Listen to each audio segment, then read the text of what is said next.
I remember when I first heard about Kakegurui, it was when it was first releasing on Netflix, and I was instantly turned off by the, whatever this is. But you see, I'm way more open to all kinds of anime now, and I am now more open to the plenty of fetishes I've acquired from this show. I mean, well, you know the deal. But I am here today in honor of the great Satsuki the Savage to talk about Season 1 of Kakegurui. Hyako Academy isn't like most other private schools. This school is filled with rich students who love to do one thing, and that's high-stakes gambling. Enter one Yumiko Jabami, a good-looking girl with innocent eyes and an innocent personality, at least that's how she looks regularly. In reality, she's a crazy, compulsive gambler who only seeks the thrill of gambling over winning itself. This is Kakegurui, compulsive gambling, and this series is one I didn't honestly expect to be as entertaining as I was. Spoiler alert, I really enjoyed this series.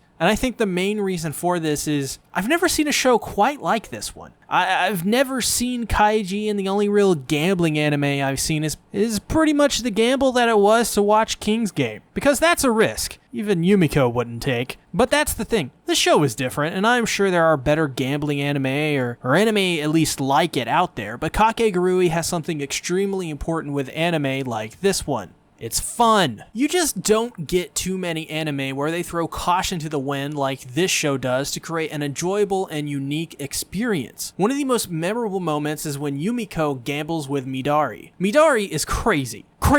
Possibly the craziest character, and that is saying something because she even tops Yumiko in that department. For example, Yumiko gets off by essentially creating these huge risks for only the thrill of it. She doesn't care what happens to her, or if she becomes a house pet. She simply wants to feel the thrill of gambling the way that she does. Now, Midari's a little different. She carries around a revolver, and regularly plays Russian roulette in the school bathroom to get off. That's a special kind of crazy. And the story of her losing her eye is even more of a reason to never involve yourself with this crazy person. She literally stabs out her own eye with a fountain pen and begs Kirari to kill her, which she later does again and begs Yumiko to do so, not her eye. She just wants Yumiko to kill her. I mean, she even offers... I'm pretty sure she offers herself to be gangbanged by a bunch of dudes behind a building. I mean, I gotta be honest with you all. I kinda like her. Not because I like women that are crazy. I don't. Maybe. But because, man, she's just a whole other level. She's a bunch of fun. This chick will do the craziest shit every time you see her. And to her, that's just how she regularly acts. It makes me wonder why nobody tries to help her. I mean, she carries multiple revolvers around. She's dangerous. But that is the thing. Maybe people are just somehow used to Midari with all of this crazy ass shit that already happens in the private school anyways. And without a surprise, this character, Mary Saotome, is probably my favorite. I mean, I just like her a lot, and she's one of the most prideful characters in Season 1, and every time she's on screen, I kinda want her to be more on screen. Maybe I like her so much because this is the character I was exposed to the most before even watching this series, or maybe it's because Twin Tails are my literature. We don't know for sure, but what I do know is that Mary is my favorite. In the first episode she's introduced, she is basically caught cheating and loses to Yumiko. It's actually really interesting to see Mary, who would literally sit on people or use them as a footrest, go to this person who gets knocked down several pegs by Yumiko's arrival. I mean, is she just always Super Saiyan with that blonde hair? Because she's definitely got that Vegeta thing going on in Kakegurui. And don't quote me on that. I just wanted to make that comparison. Also, the voice of Mary Saotome in the dub is none other than 2B herself, Kira Buckland. Pretty neat. Then we have Ryota Suzui, who honestly is a pretty solid character. He has this weird relationship with Yumiko, and more often than not, he is simply an onlooker in these insane gambles. I also generally like him too, because he's for the most part innocent, but has these moments where he himself takes the plunge and gambles on something, usually to help Yumiko. I guess you could say this guy has the hots for Yumiko as well, though I'm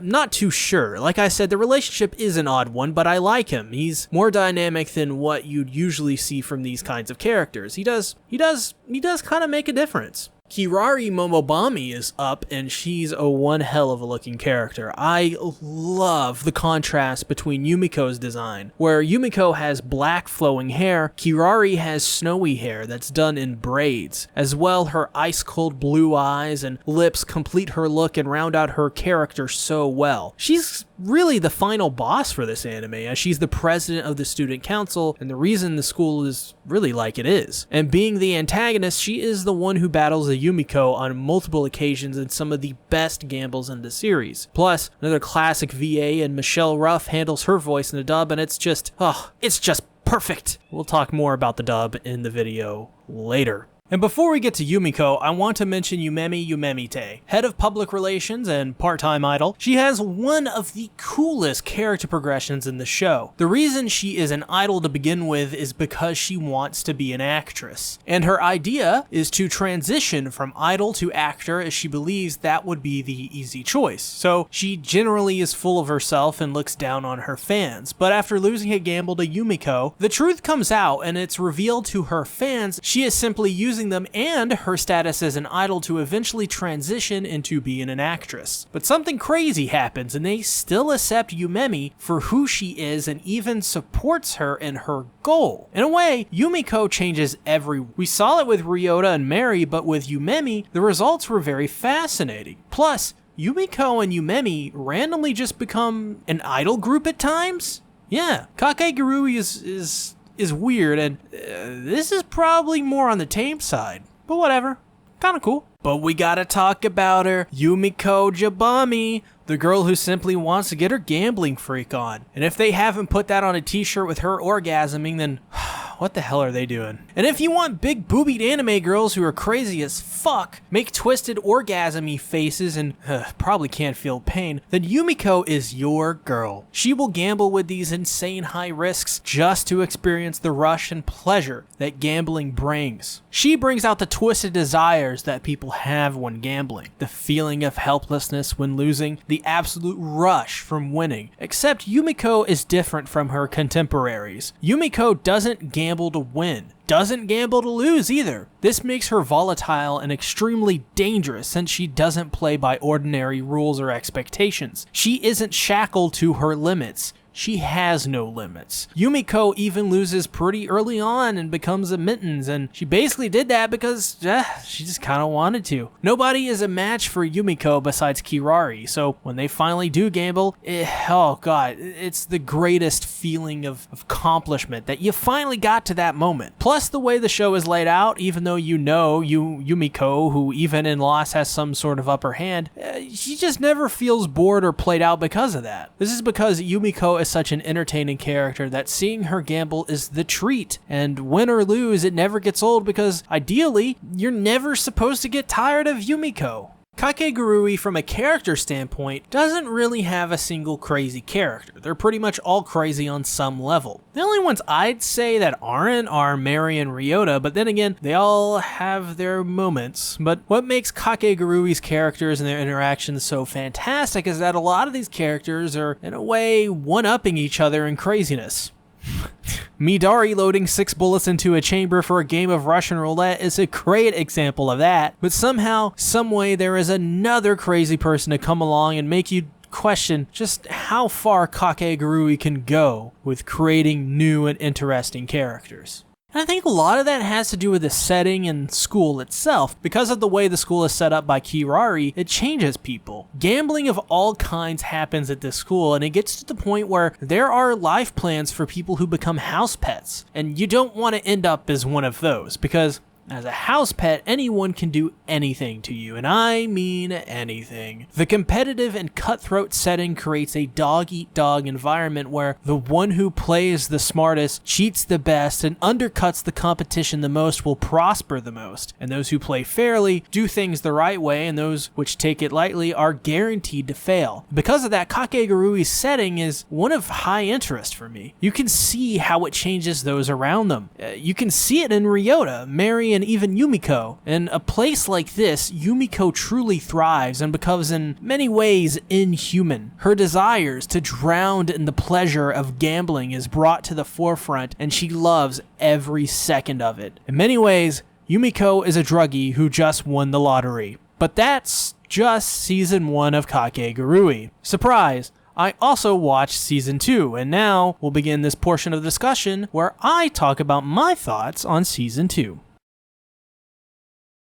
And much like the first season, it's more of the same, but in a good way. We have all of our characters who were established in season 1, but now we have newer characters that add a lot to the season. One of those additions is the Momobami clan, or the 100 Devouring Families. The Momobami clan is really cool. It's basically a group of people related to one another who all have the Bami suffix to the end of their names. Bami means devouring, and that's right, Yumiko Jabami seems to be a part of this clan in some form. This clan doesn't just gamble though, they're extremely influential politically speaking. So much so that whoever is at the head of the family has overwhelming control of the nation. Kirari is the current leader of this clan, but with the introduction of Ririka having a more regular role in this season, I am pretty interested in her. She's Kirari's twin sister of sorts and wears a mask. She's also the vice president of the school as well. She does what she's told, and without her mask, she loses most confidence and becomes shy and awkward. With her mask on, she is confident and in many ways as cold as Kirari is. But I actually really ended up really enjoying Ririka's character. She's the opposite of Kirari's coldness. Really just the opposite of Kirari. And while she can act like Kirari at times pretty much perfectly, the real Ririka underneath is more like a regular person than one of the head sisters of the Momobami clan. I like this contrast, and I love that they made her more of a character in this season.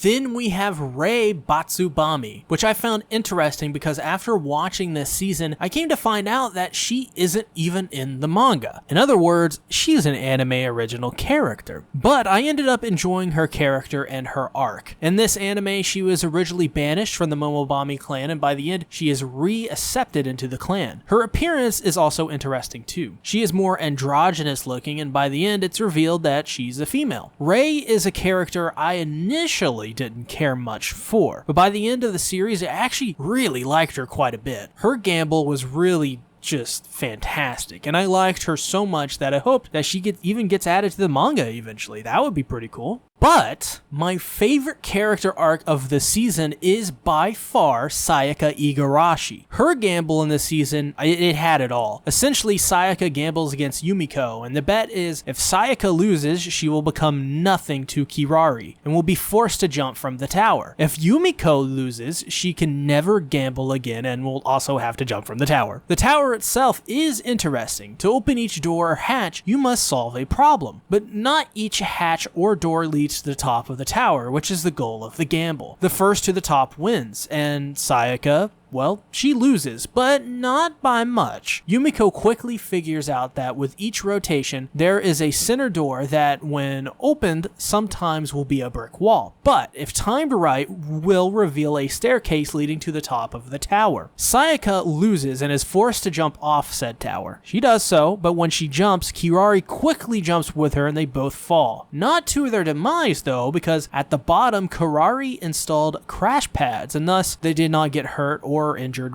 one bit. Sayaka's character had been brewing up until this point. Her relationship with Kirari is one of most importance to her as she deeply cares for Kirari. And I like how this scene almost seems to toe the line of Sayaka feeling some deeper affection for Kirari. But what makes the scene so much better is that Kirari may also feel some of those feelings too? I think the real beauty of this is that we don't know, and it's because we don't know their feelings to a T that this episode and these two characters together are so memorable. It's like when a movie ends open. It's frustrating, but your mind races with thoughts. Except with Kakegurui, I believe the relationship is enhanced without knowing, and in turn we get the best of both worlds without any of the drawbacks. I'm also a big fan of Sayaka as well, so to see her get her own gamble against the gambling boob monster and even cops a feel, it just adds so much to her character. It was extra intense as well when she lacerates her forehead and bleeds. Just shows that there is something with Kirari that Sayaka simply can't let go of. There's so much more I've actually wanted to talk about in Season 2, but Season 2 is a really good season, and I think it is just as good as Season 1. It adds a lot of new characters and new and interesting twists on gambles that I find so compelling and intriguing. And there is even some great filler added in Season 2 that makes the anime for Kakegurui a must-watch for hardcore fans who want to see it all. What Season 2 really does the best is what Season 1 of Kakegurui did, and that's accentuate its strengths and hide its weaknesses. Kakegurui isn't without its flaws, and it isn't without its cliches and tropes. It's a shonen. But what makes Kakegurui such an intoxicating and enriching anime is that it 100% knows how to hide what makes Kakegurui maybe less desirable. You'll never see Kakegurui have sane and balanced characters taking the spotlight. You'll never have normally animated faces, and the color palette is as potent and saturated as possible all the time. Never will Kakegurui stray from that, because to stray even for a second with a series like this would mean its death. Would Kakegurui be the same without gambles? No. So take any other element from Kakegurui away and, well, I guarantee you'll see that by doing such a thing, it just wouldn't work. And what does work, though, is Mappa's animation. Mappa is one of my favorite studios, and with them working on Attack on Titan's final season, I am more than excited to see what they can cook up. They're a studio that are efficient and have produced plenty of lower tier but fan favorite anime like Inuyashiki, Zombieland Saga, and plenty of others I just don't have the time to name. They also have a very unique presentation, and they really do seem like a top tier studio in the making. Something like a younger Madhouse sort of feel. And with Kakegurui, their animation is some of the best they've ever produced, and that's all having to do with those disgusting and twisted faces. Never will you find an anime like Kakegurui, because Mappa's animation and presentation makes this anime one of a kind. The deadpan, peaceful look on Yumiko's face turning into a gambling freak at the flip of a chip really shows how well this series was directed from an animation standpoint. But even then, this is a series where action isn't necessary, so to make it stand out, you have to make sure facial expressions and the characters' bodies are properly animated to make up for those non-gambling sequences. This, as well, is done perfectly, and there isn't quite an anime that does a better shock face than Kakegurui does. Much of Kakegurui's animation is subtle, and it's important to be subtle here. We're talking about gambling. Games where it's all about reading your opponent and predicting the next move while also making sure Lady Luck is on your side, or, in some cases, making sure they don't know you're cheating. And it's even more important when someone loses and wins a gamble. They need to have those faces that are striking, because these aren't just normal gambles. These are high stakes. So, you memite, crying will always be a moment I remember because, well, oh my god, look at that animation. And two, the emotions she's evoking is so extreme. Same thing goes for the utter joy and elation Yumiko feels when she, shall we say, gets a little invested. Kakegurui in many ways it would be really weird to try and emulate this outside of animation and drawn media because of this. You'd have to try really hard to get this to work properly. But you know what? Speaking of that, the live action, well, I also watched that too, and let's just talk about that. So I've seen all of the live action episodes for the series, which there are 2 seasons and 15 episodes of. And you know what? It ain't half bad. Not at all. I know people are quick to jump at anything live action and just rip and tear into it, but this is not one of those live action anime which deserve hate like FMA's live action. This is a respectable adaptation of both the manga and the anime, and I think there is quite a bit to like. For example, the set design is pretty much perfect and looks damn close to the actual anime set design. When Yumiko is gambling Yuriko, I had to pause a couple of times just to look at how golden this room was and how beautiful it was. For a person who has given up on movies and TV shows, this was really refreshing to see as well. But there is a lot of Japanese culture stuff in this live action I loved and just really appreciated. And the school they use in this live action series was beautiful as well. In every scene there is something to this school that I didn't think they'd have. But it seems, just based on the series, that this school is a massive one, and I can see why they chose it for the live action. It's so good that I wouldn't be surprised if this is the school the manga and anime based itself off of either, because it just looks so similar. As well, the outfits are pretty much perfect, and the hair and makeup are 100% on point. These characters look like their anime and manga counterparts. There isn't an actor or actress that by looks alone I was disappointed in. The striking red coats that every student wears is beautifully recreated, and as well, whoever was in charge of hair and makeup did such an amazing job. As an example, Yumiko's actress Minami Hamabe looks as close as you can get to a Yumiko Jabami in real life. Another one is Ryota's actor Mahiro Takatsugi. He looks pretty much how I expect Ryota to look. I could go on about all these characters and how well they were casted, but I think you get the point. And as well, the set design combined with outfits, hair, and makeup just really sell this adaptation quite well. But there are issues, and that's the tone of the anime isn't quite retained in this live action version. I felt that the changes that came to this live action from the anime were that it felt more comedic and somewhat more slice of life-ish. Don't get me wrong, the gambling is still there, it's still mostly Kakegurui that everyone loves, but I felt the acting in the series was at times really spot on, and at times, though, they changed things that went against the distinct, disconnected, eerie feeling you get when watching Kakegurui. For example, it's really hard to like the characters on a more personal level in the anime. You can't really relate with any of them. But in the live action, I found myself liking them more on that level, which I don't think I liked. That's because the show is more comedic than the anime was. And while the comedy did make me laugh often, and it was good, it just didn't feel like Kakegurui in those moments. And because of that, Yumiko seems less crazy. Mary seems less crazy. Hell, even Midori seems way less crazy, though let's be honest here, she's still pretty insane, because she's just really crazy anyways.